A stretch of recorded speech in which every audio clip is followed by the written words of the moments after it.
Hi friends, అందరికీ నమస్తే. నేను మీ దామోదర్ రెడ్డి. మీరు చూస్తున్నారు రెవెన్యూ ఛానల్. ఫ్రెండ్స్, ఈరోజైతే చాలామంది అభ్యర్థులు కూడా గ్రూప్ 3 సర్టిఫికేట్ వెరిఫికేషన్ ఉంది కదా, మరి దాని గురించి మాట్లాడమని చెప్పేసి కూడా చాలామంది అడుగుతూ ఉన్నారు. అండ్ అలాగే అసలు మరి గ్రూప్ 3 అభ్యర్థులకి అంటే వాస్తవానికి గ్రూప్ 2 వచ్చిన వాళ్ళు, గ్రూప్ 3 వచ్చిన వాళ్ళు మ్యాక్సిమం కంబైన్డ్కి ఇద్దరు కలిసి ఒక 500 మెంబర్స్ వరకు ఉంటారు. కాబట్టి నేను చెప్పేది ఏంటంటే ఒకటే మాట చెప్తా ఉన్నా, దయచేసి అభ్యర్థులారా ఆలోచన చేయండి. గ్రూప్ 2 సెలెక్ట్ అయిన అభ్యర్థులు దయచేసి గ్రూప్ 3 సర్టిఫికేట్ వెరిఫికేషన్కి హాజరు కాకండి. ఎందుకంటే మీరు రెండింటికి అటెండ్ కావడం వల్ల మళ్ళీ మీరు తర్వాత గ్రూప్ 2 సెలెక్ట్ అయినా ఆ పోస్ట్ బ్యాక్లాగ్ కింద పడిపోతుంది, కానీ మళ్ళీ వెనకలకు వచ్చే అవకాశం లేకుండా పోతుంది.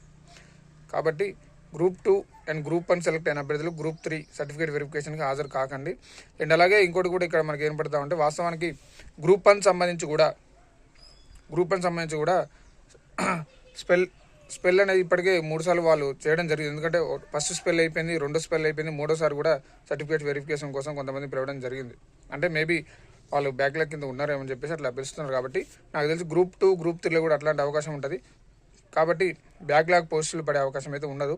కానీ ఇక్కడ ఆల్రెడీ గ్రూప్ 1, గ్రూప్ 2 వచ్చిన వాళ్ళు గ్రూప్ 3కి మీరు సర్టిఫికేట్ వెరిఫికేషన్కి హాజరు కాకపోతేనే మంచిది. ఎందుకంటే ఇంకా గ్రూప్ 3 సెలెక్ట్ అయిన అభ్యర్థులు అంటే గ్రూప్ 3 కొంచెం అంటే సెలెక్ట్ అయ్యి కొంచెం కట్ ఆఫ్ దగ్గరలో ఉన్న అభ్యర్థులకు ఇంకా కొంచెం ధైర్యంగా ఉండొచ్చు వాళ్ళు, మీరు సర్టిఫికేట్ వెరిఫికేషన్ హాజరు కాకపోతే. అండ్ ఇక్కడ ఇంకోటి ఏం జరుగుతూ ఉందంటే ఒకవేళ గ్రూప్ 2 కానీ గ్రూప్ 3 CV అంటే గ్రూప్ 3 సర్టిఫికేట్ వెరిఫికేషన్ కూడా మనకి 18వ తారీఖు నుంచి స్టార్ట్ అయ్యి 8వ తారీఖు వరకు అని చెప్పేసి కూడా చెప్పడం జరిగింది. కానీ గ్రూప్ 3 సర్టిఫికేట్ వెరిఫికేషన్ స్టార్ట్ అయ్యే లోపే గ్రూప్ 2 ఫైనల్ రిజల్ట్ వస్తే బాగుంటుంది. తర్వాతనే మళ్ళీ గ్రూప్ 3 వాళ్ళు కూడా తర్వాత మిగతా సర్టిఫికేషన్ వెరిఫికేషన్ వాళ్ళు చేసుకోవడానికి మంచిగా ఉంటుంది వాళ్ళకు కూడా. కానీ మళ్ళీ వీలేదో అంతా గజిబిజి గందరగోళం లెక్క పెట్టినారు. గ్రూప్ 1 సంబంధించి ఫైనల్ లిస్ట్ రాలేదు, గ్రూప్ 2 సంబంధించి ఫైనల్ లిస్ట్ రాలేదు, గ్రూప్ 3 సంబంధించి కూడా అప్పుడే సర్టిఫికేట్ వెరిఫికేషన్ పెట్టినారు. అంటే వీళ్ళు ఇంత ముందుకు పోతున్నారంటే ఆల్రెడీ గ్రూప్ 1 సంబంధించి జూన్ 12వ తారీఖున ఉన్నటువంటి గ్రూప్ 1 కేసు ఖచ్చితంగా ప్రభుత్వానికి TSPSC బోర్డుకి అనుకూలంగా వస్తాయని చెప్పేసి వీళ్ళకి తెలుసా ఆల్రెడీ. అంటే వీళ్ళకి తెలుసు కాబట్టి ముందరకు పోయి ప్రయత్నం చేస్తూ ఉన్నారు ఆల్రెడీ. కాబట్టి ఇక్కడ మళ్ళీ సపరేట్ కట్ ఆఫ్ గురించి ఇంకోటి అభ్యర్థులారా, ఇక్కడ సపరేట్ కట్ ఆఫ్ గురించి కూడా చెప్పాల్సిన అవసరం లేదు. ఎందుకంటే వాళ్ళు ఇచ్చిన లిస్ట్ కూడా 1:1 ప్రకారమే. కాబట్టి ఎంతమంది ఉంటే అంతమందికి మీకు తెలుస్తుంది. మీ ర్యాంకును బట్టి, మీ జోన్ బట్టి మీరు ఎక్కడ ఏ పోస్ట్కి అర్హులు అని చెప్పేసి కూడా తర్వాత సర్టిఫికేట్ వెరిఫికేషన్ అయిపోయిన తర్వాత కూడా చెప్తారు. ఇక దీని గురించి గ్రూప్ 3 సర్టిఫికేట్ వెరిఫికేషన్ ఇప్పుడు ఎక్కడ చేస్తారు, ఏ టైం టు ఏ టైం అని చెప్పేసి మీరు మొన్న TSPSC ఒక ప్రెస్ నోట్ కూడా రిలీజ్ చేసింది. కాబట్టి మీరు దాన్ని చూసుకుంటే సరిపోతుంది. నేను మళ్ళీ దీన్ని సపరేట్గా మళ్ళీ దీనిలో చెప్పడం అవసరం లేదు. కాబట్టి సరే, మొత్తానికైతే ప్రాసెస్ అయితే తొందరగా చేస్తారు, సంతోషం. ఈ విషయంలో అయితే మెచ్చుకోవచ్చు. కానీ మరి కొత్త జాబ్ నోటిఫికేషన్ల పరిస్థితి ఏంటి, ఎప్పుడు ఇస్తారు? ఇక ఎన్ని రోజులు ఇట్లా నిరుద్యోగంలో మగ్గిపోవాలా, ఇంకా ఎన్ని రోజులు ఎదురు చూస్తూ ఉండాలి? కాబట్టి దీన్ని కూడా తొందరగా వేయించి తర్వాత కొత్త నోటిఫికేషన్ కూడా తొందరగా వేయాలని చెప్పేసి కూడా మీ ప్రభుత్వం విజ్ఞప్తి చేస్తూ ఉన్నాం. అండ్ అలాగే నేను మళ్ళీ ఇంకో విషయం కూడా చెప్తా ఉన్నా. ఇక్కడ ఏంటంటే కొంతమంది గ్రూప్ 2 సెలెక్ట్ అయిన అభ్యర్థులు కూడా అంటే ఫైనల్ లిస్ట్ రాలేదు కాబట్టి మళ్ళీ గ్రూప్ 3 సెలెక్ట్ అవుతాం అన్నట్టు చెప్తా ఉన్నారు. కాబట్టి ఇక్కడ మీరు ఖచ్చితంగా మీకు గ్రూప్ 2 సెలెక్ట్ అయ్యారంటే సెలెక్ట్ అయినట్టే. ఎందుకంటే వాళ్ళు ఇచ్చింది 1:1 ప్రకారమే కదా. 1:2 1:3 అయితే మీరు ఇబ్బంది పడాలి. కానీ మీరు ఆల్రెడీ సెలెక్ట్ అయిపోయినట్టే. మీరు సెలెక్ట్ అయిన వాళ్ళ లిస్టే కదా ఇచ్చింది 1:1 ప్రకారం. మళ్ళీ వేరే వాళ్ళు కూడా ఏం రారు కదా. కాబట్టి దయచేసి కట్ ఆఫ్ లిస్ట్ దగ్గరలో ఉన్న వాళ్ళకి మీరు కొంచెం లిస్ట్ దగ్గరలో ఉన్న వాళ్ళకి వాళ్ళు కూడా న్యాయం జరుగుతుంది. మీరు సర్టిఫికేట్ వెరిఫికేషన్ అటెండ్ కాకపోతే. కాబట్టి ఇక్కడ ఒక ఉద్యోగం అంటే ఒక కుటుంబం నిలబడ్డట్టు, ఒక వ్యక్తి నిలబడ్డే కాదు, ఒక కుటుంబం నిలబడ్డట్టు.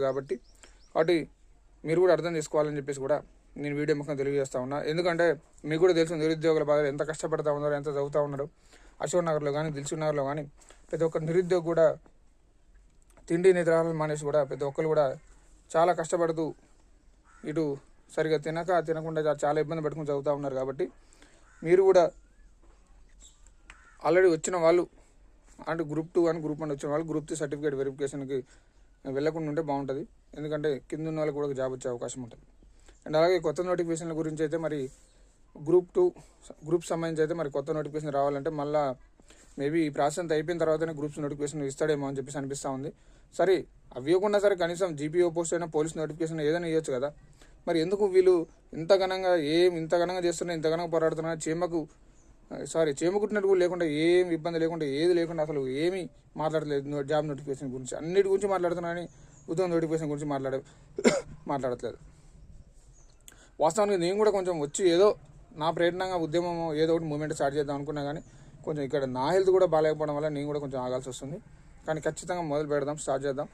కొంచెం లేట్ అయినా సరే, 3 రోజులు లేట్ అయినా సరే, 4-5 రోజులు లేట్ అయినా సరే ఖచ్చితంగా మనం ఉద్యోగాల కోసం మనం పోరాటం చేద్దాం, శాంతియుతంగా చేద్దాం, మనకున్న హక్కుల ప్రకారం మనం చేద్దాం.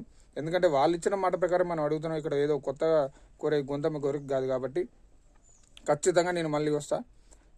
అశోక్ నగర్లో చేస్తామా, దిల్సుఖ్నగర్లో చేస్తాం, ఎక్కడ చేస్తాం. ఎందుకంటే మీకు కూడా తెలిసిన ముచ్చటే.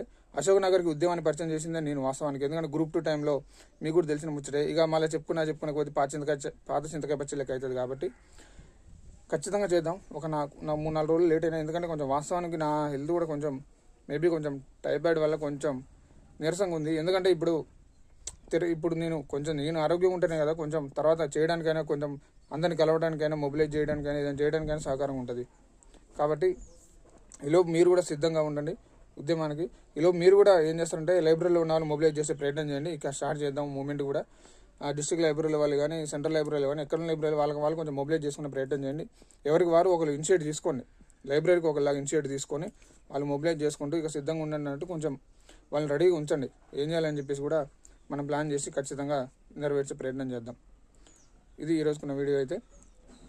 మళ్ళీ మీకు ఏమైనా డౌట్స్ ఉంటే కింద కామెంట్లో నేను మన TGPSC అండ్ TSLPRB అని చెప్పేసి ఒక గ్రూప్ ఉంటుంది, దాంట్లో జాయిన్ అవ్వండి. కింద కామెంట్లో పిన్ చేస్తా. మీకు ఏమైనా డౌట్స్ ఉన్నా కానీ కింద కామెంట్స్ రాసే ప్రయత్నం చేయండి.